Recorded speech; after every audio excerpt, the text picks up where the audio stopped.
Welcome to SA Sports Show. I'm Greg Anderson here with Barry Curtin. Hey, mate. What a show it's going to be. Looking forward to it. It's going to be a great show because it's a tribute show to the great and late Russell Ebert. Yeah. I know he's a very close friend of yours and mine, and we've got some very, very special guests to talk about some of the old days and the fun times they had with Russell and the respect they have for Russell as a teammate and also an opponent. An opponent, yeah. Well, there you are. That's right, because Max James would have stood, or he would have played against Russ for Sydney. But he played a lot with Russell, of course, in that famous 1977 grand final. Yeah. And David Woody as well, who played against him for 5 or 6 years when David was at North Adelaide. And, of course, he'd done a lot of media work with Russ with 5AA, and they become very, very close friends. Yeah. And I think they played tennis nearly every Tuesday night. Tennis mates, they were. And he's competitive, Russell. Oh, man. I could do it once or twice. Mate, I couldn't do it every week against Russell. He loved it. He looked forward to that, mate. It's one of the things he looked forward to, and even in the end, it was like his bowls. He played night hours bowls as well, and he really looked forward to that. And you can imagine him being competitive at that as well. He can be competitive at whatever he did. He reminded me a lot of Buckley. Because Buckley was a bit like that. Buckley was, if he couldn't play something, he'd go away and train until he could. I can't wait to interview these guys. I really can't. Woody and Maxie. And of course, we've got your interviews, part 1, part 2, which I know we played, would have been 12 months ago, I suppose it was now. But what an unbelievable interview it was. Russell just opened up. Yeah, he did. And that was something really, really special. So we've got a lot to go in this show, but right now it's over to Millie for the news. Hi everyone, I hope you've all been keeping well and staying warm. This week in sport has seen all sorts, from nail-biting losses to near-death experiences. It sure has been a jam-packed week, so let's get into it. West Coast Fever have broken a 25-year drought by becoming this year's Super Netball champions, defeating the Melbourne Vixens in a thrilling 11-point win at RAC Arena last Sunday night.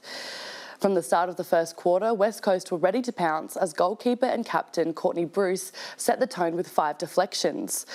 The Fever won each of the 4 quarters to assert their dominance in front of a home crowd of over 13,000 people, a new attendance record for the Super Netball series. The win can be attributed to new head coach Dan Ryan, who many say have instilled a newfound confidence within the winning side. It is now up to the Australian netball coach Stacey Marinkovic to decide if she will add any new players to join her at the Commonwealth Games later this month. The grand final concluded with a final score of 70-59. I'm sure all South Australians were left disappointed this week after both SA teams have lost their opposition in what were 2 thrilling clashes. 40 points down at half-time, Port fought their way back with an 8-point margin by the final siren, with standout performances from Charlie Dixon and Travis Boak showing off their goal-kicking abilities and tough disposal contests. It was, however, not enough to beat the Dockers, with key forward Rory Lobb managing to kick 5 goals and 11 disposals for the match, making it his career best performance. Commendations must be given to Port Adelaide Mitch Georgiadis and Freo's Hayden Young, who have both earned themselves a Mark of the Year nominations after pulling extraordinary grabs during the game.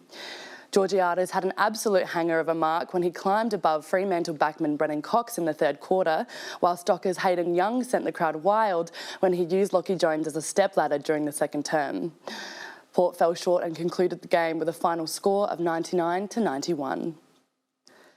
The same ending was unfortunately had for Adelaide Crows this week, with Melbourne's Clayton Oliver and Christian Petrarca performing at their dominant best as Melbourne restored its buffer at the top of the ladder with a 29-point win at Adelaide Oval on Saturday night. Fresh from signing a new long-term deal, Clayton Oliver racked up 36 disposals and 20 contested possessions, with 7 clearances along with 13 tackles, while Petrarca had 33 disposals along with 3 first-half goals. Although the Crows struggled against the top side, they did manage to close the margin at half-time with just 1 point difference, with commendations to Jordan Dawson and Rory Laird working tirelessly to earn themselves over 30 disposals for the game. The Crows will face Hawthorn this week, which is sure to be a thrilling clash, with both sides only sitting 1 spot apart from each other on the AFL ladder. Now, speaking of Mark of the Year, Ross Trevor Old Collegians coach Ben Watkins said he was in awe of player Jet Box's Specky in the final minutes of last week's clash against Canunga, with the club coming back with a major upset win. Ross Trevor had an almighty last quarter, booting 7 goals to the Rams 0 to win the game by 18 points. The miraculous win left many speechless, with Ross Trevor down by 23 points at the start of the final term. The Old Collegiate side sits ninth on the relegation zone, but the win has left them with 3 points to other clubs, with just 6 games remaining for the season. ROC took the win home with a final score of 84-70. Terrifying footage has been emerged with the F1 crash at the British Grand Prix last week, showing fans running from their seats as Alfa Romeo driver Zhao Guanyu was flipped upside down and sent speeding into the safety barriers with just 7 seconds after the race began. Guanyu was miraculously saved by a safety feature introduced in 2018 known as the Halo, which protects and encases driver's head while in the vehicle, reducing head injury in the case of a crash. Mercedes driver George Russell stopped his vehicle on the track as soon as he saw the red flag and ran to check on his rival amid widespread concerns for his welfare. After some moments of grave concern, the thumbs up came from Russell before Alfa Romeo confirmed their driver was conscious and sustained non-life-threatening injuries. The race was postponed for an hour to ensure the track was raceworthy. Spanish driver Carlos Sainz finished top of the grid, winning his first Grand Prix and becoming the second Spanish racer to ever win an F1 race in history. That is all the news I have for you this week. Now stay tuned as we reflect and remember the Port Adelaide legend that was Russell Ebert, right here on the SA Sports Show. Bye for now.